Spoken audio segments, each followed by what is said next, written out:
te ni yéenay bàyyi xel suñu chaîne bii di Ndox Mi TV tey nag seen documentaire en wolof ñu fas yéene leen indil jàngat ci rab bi nga xamante ni mooy golo tubaab naan ko chaise bu dee bu góor bi su dee it bu jigéen bi tubaab mi ngi koy woowee gënoon.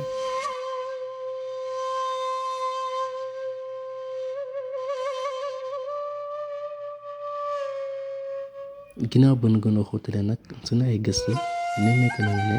rab bii di golo rab la boo xamante ni bari nay raas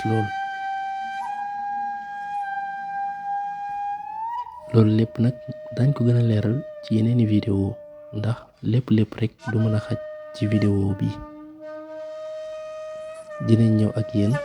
gën leen a leeral animaux yi nga xamante ni ñoom ay golo lañ waaye dañuy dangereux lool wuuteeg yi nga xamante ni ñoom mën nañu wax ne daanaka duñ defe dara te amuñu benn problème.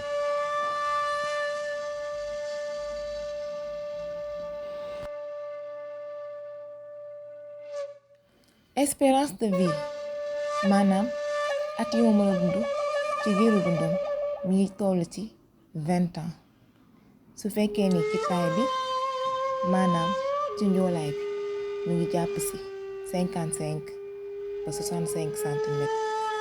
bu dee itam ci poids bi maanaam ci diisaay bi mi ngi toll ci 19 jàpp 37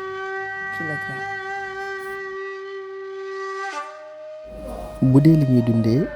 maanaam li nga xamante ni moom lañuy jëfandikoo mën nañu wax ne loolu moom fruit la ak yenn gàncax yi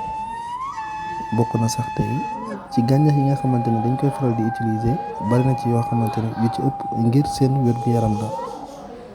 kon daal ñoom ak doomu aadama sorewuñu saa yu ñu amee lu ñu yëg rek mu leen neexee dem lekk ci gàncax gi ngir seen wér-gu-yaram. kon nag ginnaaw bañ la indilee ay jàngat ci rab bii di golo Ndox Mi TV ñu ngi leen di jaajëfal di leen wax ngeen gën a abonné gën a partagé pour mën a jot ci yeneen documentaire en wolof ak yeneen i rab.